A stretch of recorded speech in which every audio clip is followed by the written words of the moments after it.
Welcome to today's live stream. Today we're going to be talking about how to build your IT or cybersecurity resume. We'll be talking about different resume templates. I'm going to show you some templates and what to do, how to fill out your form. So let's go ahead and get started here.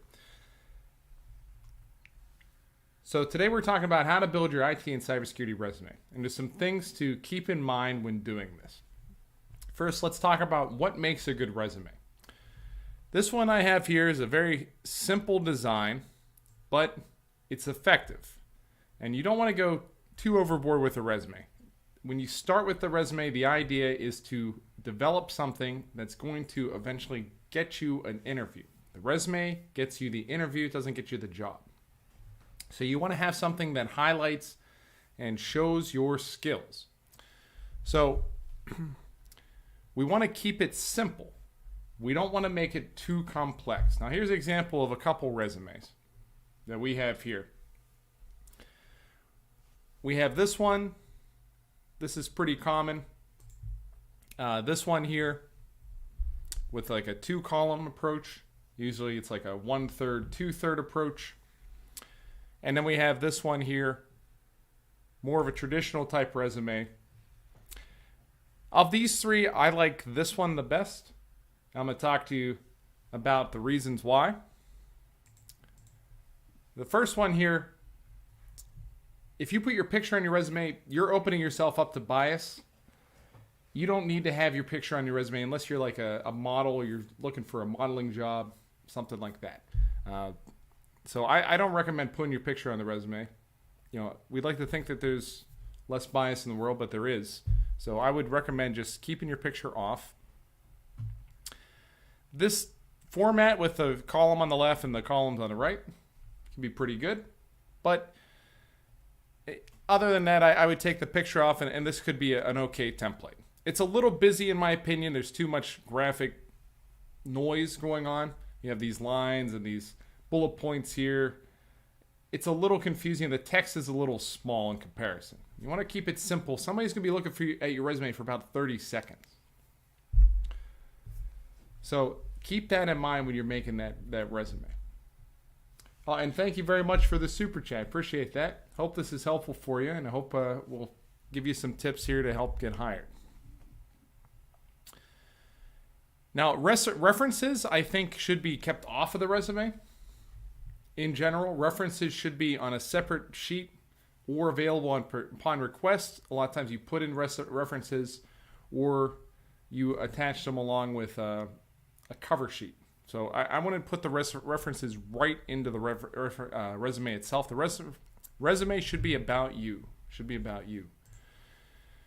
This one's okay, I think. Still, we have the text pretty small here, but this little area with the contact information, skills, education, that's not bad. I've seen this resume before, and if it's presented well, it can look very nice. You can also use, there's a couple options for building the resume, and I'll talk to you about those as well. But this one's, I think, overall very presentable. You do want to keep the text size large, though. So if we go to this third resume, this resume has much larger font. First off, so we have larger font here, a lot of bullet points, and pretty good use of white space. So it's not busy on the left and the right. When I say white space, that's the space in between the margins. It could use actually, I think, a little more white space because these spacing here the spacing is a little shallow there. Now let's take a look at our resume template. You notice on this one we have a lot of white space. We have a lot of white space on the margins and at the top. First thing you want to do is you want to have your name. And what I'm going to do is I'm going to build this resume with an alias, and then we're going to use that alias to apply for jobs and see if we can get hired with it. So let's go ahead. I'm going to make this alias John Smith. You might laugh at that name because it's it's fairly common, but I have worked with some John Smiths and knew some great John Smiths in my time. So, you know, it is very common. It's one of the most common names out there. So let's go ahead. I want to up the font on this a little bit. I think 18 would be good. the rule I'd say for font would be at least double the size of any of the other font on your page, because a hiring manager is going to look at your resume literally for about 30 seconds. Okay, I've been a hiring manager for a couple private companies, some consulting companies, and now running Cyberkraft. I make the hiring decisions for Cyberkraft, so I look at resumes pretty frequently. Some things I look at when I first look at a resume, I want to make sure it looks nice. I can read it and it's visible. And it helps to have the name in big font, because a lot of times I'll pull up a resume and say, who is this? So, hiring managers don't assume that they're going to know who you are before looking at the resume. You have to make sure that you're putting yourself out there and you're advertising who you are. Now, you definitely want to have your address at the top there. So I'm going to make up an address.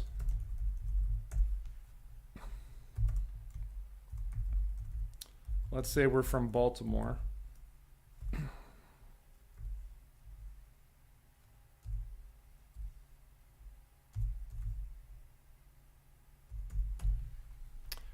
And then you definitely want to have your phone number. I recommend putting a parentheses there before your, something like this for your phone number format. You can also do dots. Dots are okay. If you do dots, don't use the parentheses. Just put the dots in there. If you're hiring for an international position, put your country code. If you're not hiring for an international position, don't put the country code. If it's a U.S. position, you're a U.S. citizen, or you live in the U.S., just leave that off. That's assumed. But if you are doing hiring with an international organization, could help to have an international country code there. Now with the email, we're going to talk about this a little later, but you definitely want to have a professional email that looks very simple, and it's not too complex. You don't want to have DEZ 54769 Okay, you don't want to have something like that. Okay, you want to have something that relates to your name, and it's very simple. So I recommend you just go to Gmail, go to Yahoo, go to Proton Mail, whatever mail you want. First name, last name, or maybe first name, dot last name. And then you'll probably have to put some numbers at the end. That's okay. That's okay. Don't worry about that. Maybe we do 5887. John Smith, 5887 at gmail.com. That looks like a professional email to me.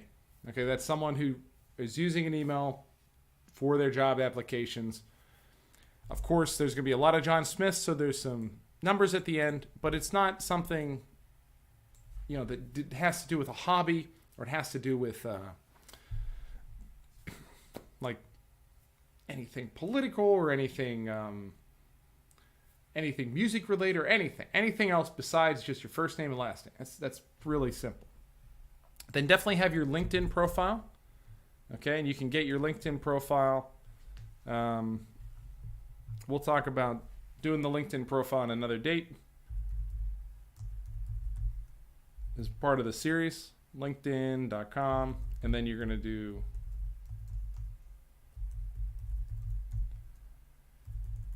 you're going to get this URL from LinkedIn. So you definitely want to have your LinkedIn profile there. I don't recommend putting any other social media.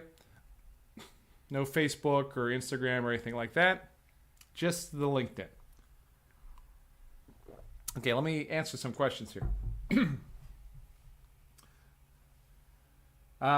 Length or level of detail. Great. We're going to talk about that. That's a great question. Government resumes are a different beast. With a government resume, you're going to have to write to all the requirements. And I think, your point that government resumes can be more long and detailed. Government hiring managers have to adhere to a certain criteria when making those hiring decisions, and they have to ensure that the resume meets all of the criteria. So sometimes you do have to have a little more detail. Maybe I'll do a video specifically on government hiring because it is a lot different. Hey, Audrey, I'm happy I helped you pass your Security Plus. Congratulations. Let's see. How important is it to have an address on your resume? Incredibly important to have an address on your resume. Yeah. You definitely want to have some sort of address where you're going to accept mail. So you do want to have that address. You don't want to limit your opportunities because of where you're located. That's a good question.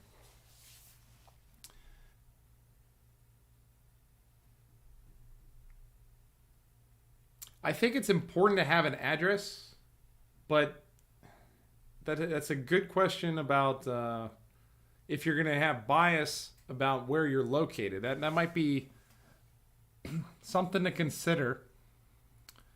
So if you're not getting hired locally, or you're hiring, you're trying to apply for a job that's remote, perhaps in that instance, the address is not super important. If you're trying to apply for a job in person, you should definitely put an in-person job, you should definitely have your address. If you're doing a remote-only job and you're worried that there could be some bias related to the area where you live, then maybe it's okay, I think, in that instance, to take the address off. That's a good question. Yeah, and if you have, and if you do think you're going to have some bias there, especially if it's a remote job, a lot of IT and cyber jobs are remote.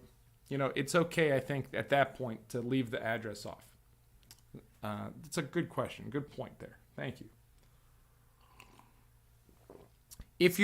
But I would recommend if you're either going to do full in on address, go all in on the address, full street, all that, city, state, zip, or don't leave it on there. I wouldn't put just like Baltimore, Maryland. I wouldn't do that. I wouldn't want to have it like this. Because that's, that at that point, it's like, well, why are you hiding, why are you obfuscating the rest of your address here? At that point, it's better, I think, to leave it off. So either go full in or just, or have it not on there at all.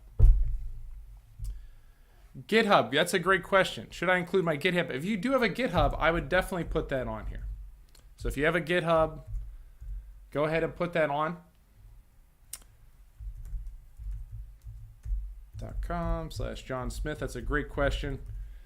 That looks really good, especially for jobs that have some programming in them. And if you do have a GitHub, good on you. That's fantastic. I think previous experience as software engineering intern would be beneficial when applying for a SOC level 1 position? Yeah, I think that's really beneficial. Anything that applies to the role you're trying to get would be helpful.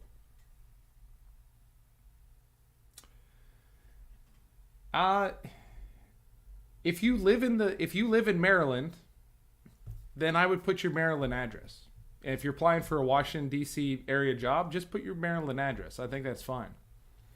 That should be perfectly fine. I wouldn't put Washington, D.C. area instead of Maryland. It's a great question, though. Okay. Now, let's talk about the ordering of the resume here. Great questions. I appreciate the comments, everyone. The ordering here we have, right here I have education, certifications, skills, professional experience, hobbies, and charity work. Pretty basic. You want to switch this around depending on where you're stronger, okay? So if you don't have, like in this instance, the only education we have is we went through a Cyberkraft Bootcamp. That's great. Cyberkraft has fantastic bootcamps, but that's not as strong as saying like you have a 4-year degree. Not to say you need a 4-year degree to work in IT or cyber. You don't. But in that circumstance, I would take education and move it down a little bit. Probably move it after certification. So I'm just going to copy that and maybe put that down here. Okay. So just down one level. That's very important. You want to have your strongest thing up first. Certifications. This is where, especially if you're hiring for a tech position, certifications are incredibly important. So we want to put certifications up at the top here. You can do this a couple different ways to do what I'm about to do. You can make columns, or you can use tab and spacing. I'm going to use tab and spacing because I want to put CompTIA Security Plus, and then I want to put my the number or the time in which this was acquired and when it'll expire. Okay, so let's say October 2023. We obtain this, and then maybe we put our certification number here as well.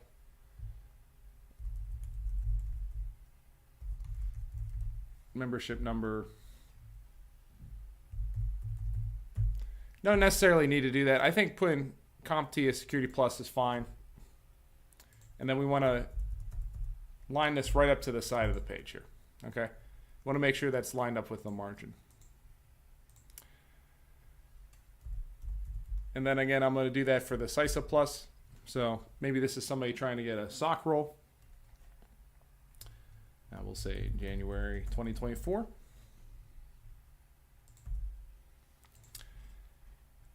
And that should be fine for the certifications. Maybe we have some more. I would definitely put, like I say, we have ISACA, CISA. Some certifications, you'll automatically have a membership, like with CompTIA.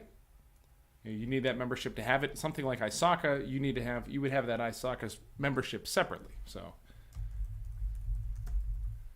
sometimes having that membership number is good, sometimes not. And if we're having trouble like this, you want to make sure, see how that's not quite lined up correctly? Just gonna make sure these are all lined up exactly on the same line there. Okay. Okay, we have our education. Want to line that up with that same line up the top. And I highly recommend you put on the ruler. So you put on the ruler. If you need to, you can put on this, the show and hide paragraph. Okay, you can also do that control and the asterisk key. But this is going to help visualize what you have on the resume itself. And the reason that wasn't lining up, we can see that, is we didn't have tabs there.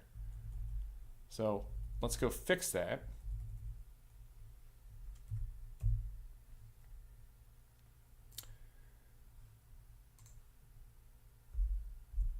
And now we should be able to line that up here. And if you need help, you just go back into that. Of course, it's going to look a little different whenever you're tabbing this out. Doing it with columns is fine too. That can be a little complicated if you don't know what you're doing with one word. So I just recommend tabbing it out if that's fine.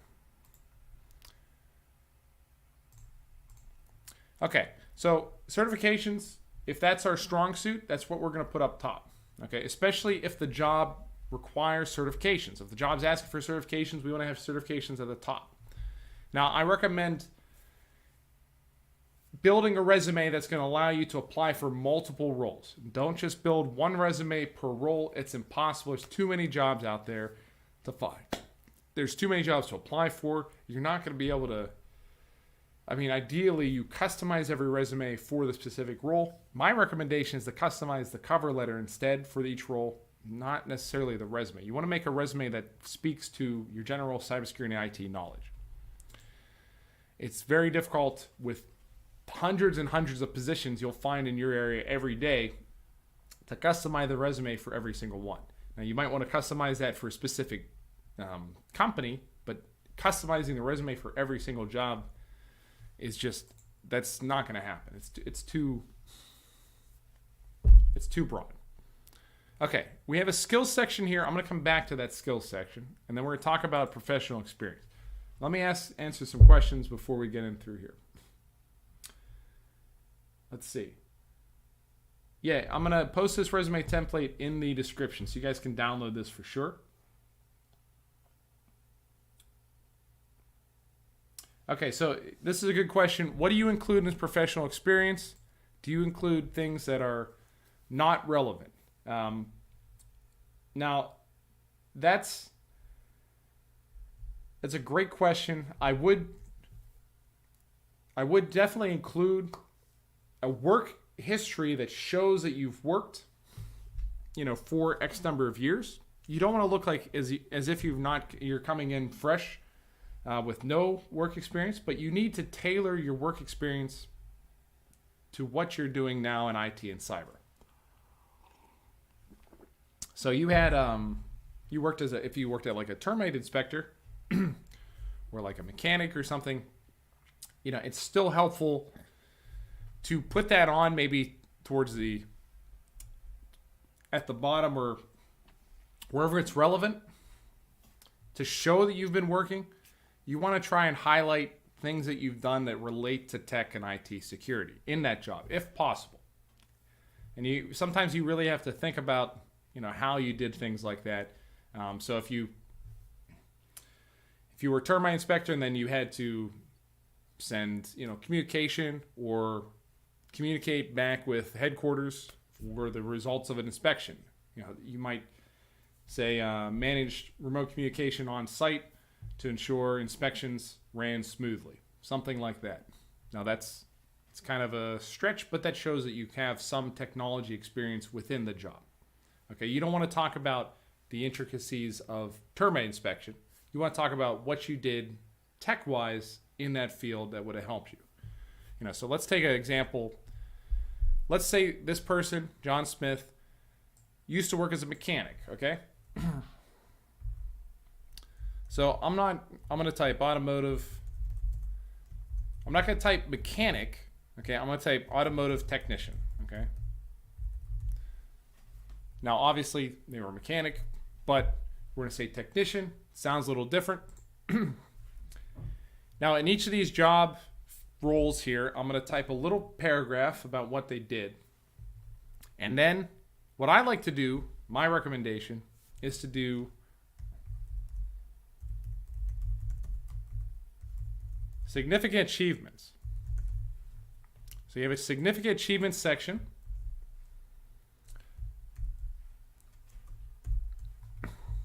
And this is where I'm going to have a couple bullet points showing like kudos of what I did. Now, when you write these bullet points, you always want to link them to something, to numbers, to clearly defined figures. Okay? So let's start with, we'll get back to automotive technician, but let's start with, say in the previous role they worked as an IT help desk.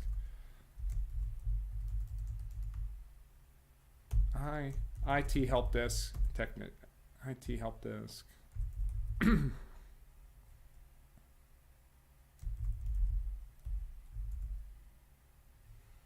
Level 1 technician, right? That'd be help desk.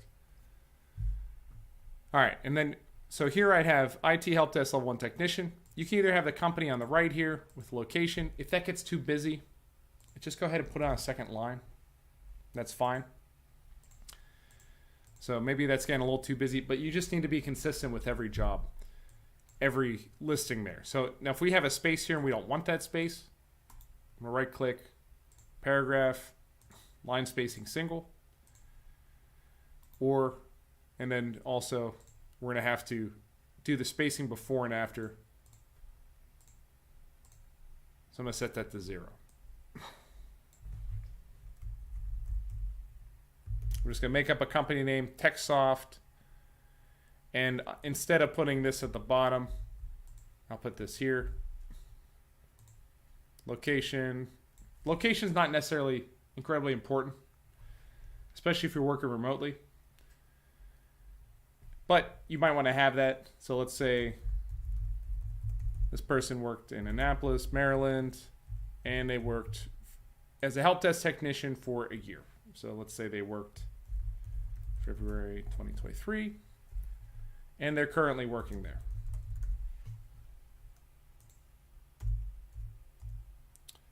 The last job role you have should always be to present, okay? Unless you're not working. But you always want to have those dates to present. Now I'm just going to unbold these items here. And now we have something that stands out. We have professional experience, IT help desk, level 1 technician. That's bolded. So now if someone's scanning the resume, they see, okay, they worked as a technician. This pops out. It catches the eye. And then we're going to type a little paragraph about what we did.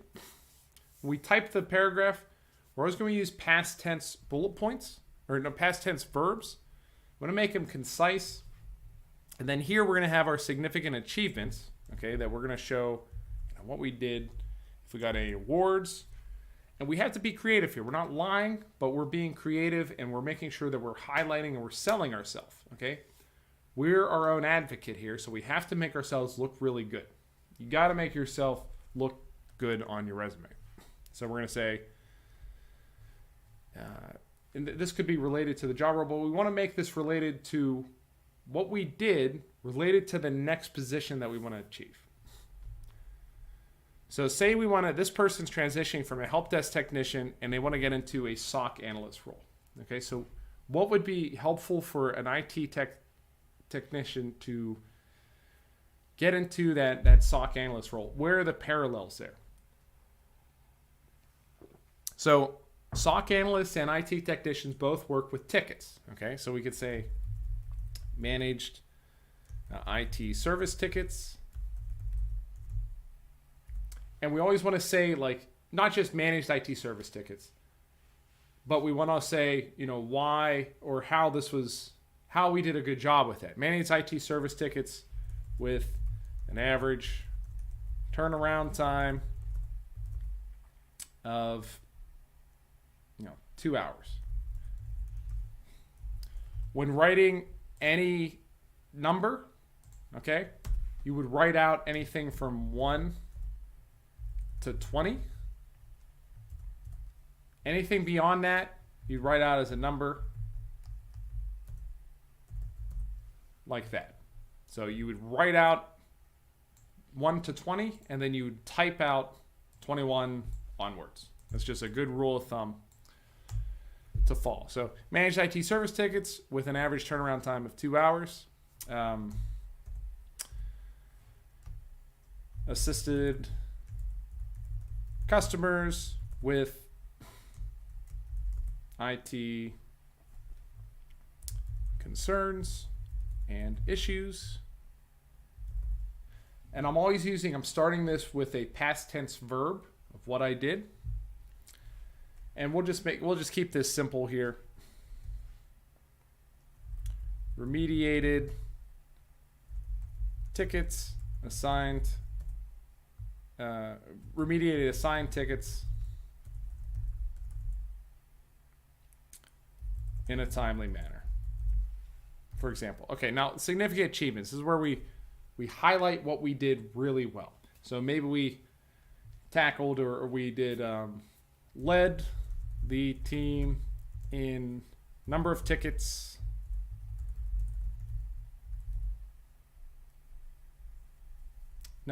completed in quarter 1 and quarter 2 of 2023. So maybe we were the best at doing tickets. Recognize for customer service excellence.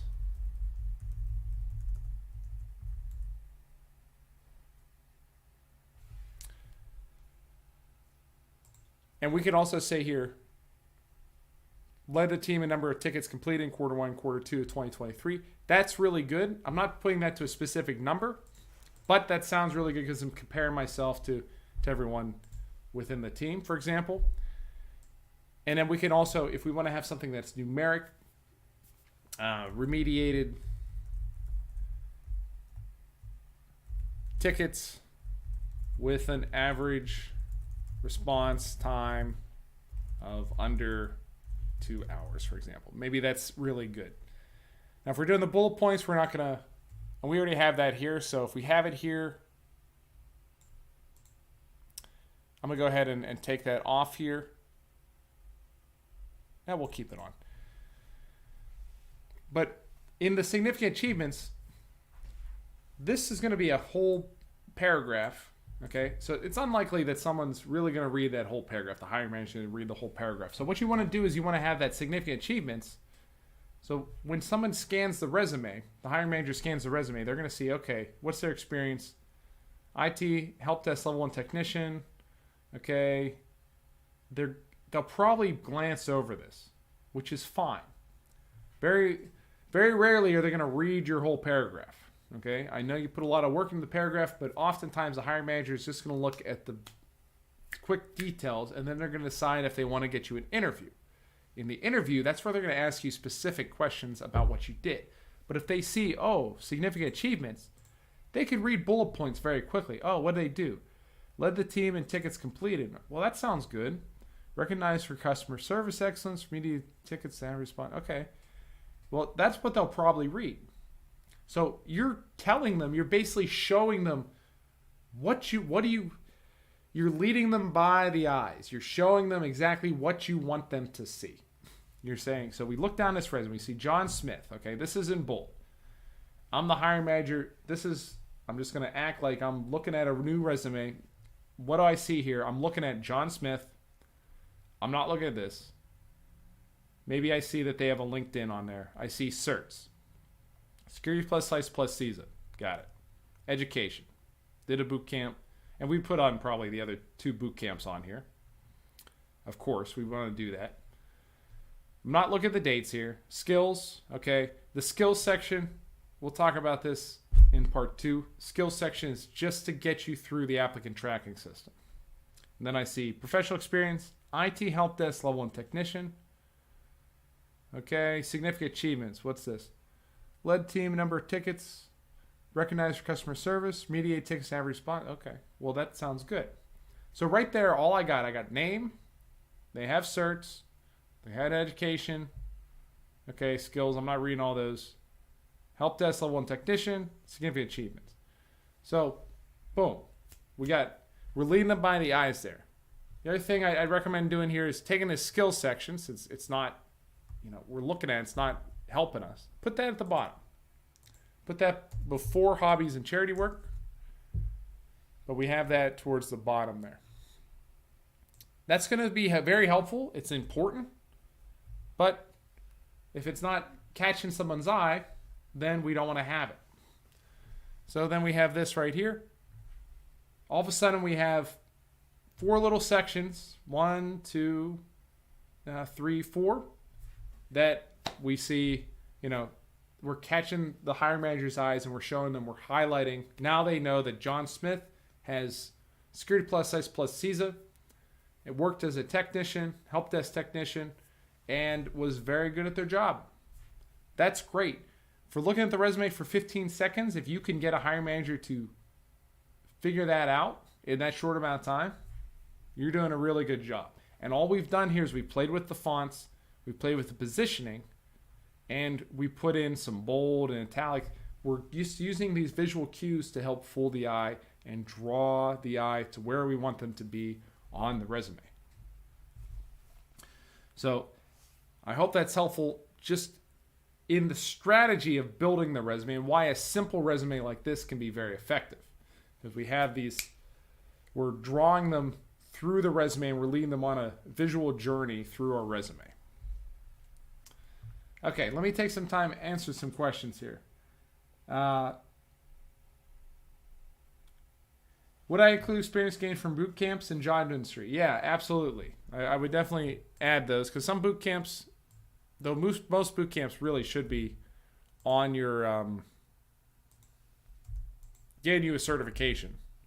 I'm not a fan of boot camps that don't get you some sort of certification. If you're going to pay for a boot camp, you should get a cert. And there's plenty of certs, coding boot camp. There's plenty of coding certifications too. So don't let these coding schools fool you into thinking that there's no certification that covers what they do. So that's because there definitely are. So here I'm going to go ahead and put that Security Plus, CISA Plus, etc. on there. you should have those listed. Anything you put on your resume, education or cert-wise, should be on your LinkedIn profile too. Because if somebody's really interested in you, they're going to look at your LinkedIn profile. So that's very important. And then always have, now notice how as I was changing this text, this still stayed lined up. And we see that because we have that tab method to make sure that everything stays lined up on the right side. It's very important. The black bars you have here in between these sections, you don't necessarily need them. I like them. It kind of breaks it up a little bit. And I'm going to flush this out a little bit. So for part 2, we're going to look at a completed resume, and we're going to talk about these other sections. We're going to talk about how to do multi-page resumes, and we're going to talk about, what else goes into that resume, what else can you include, what to include, and when to take things out of the resume.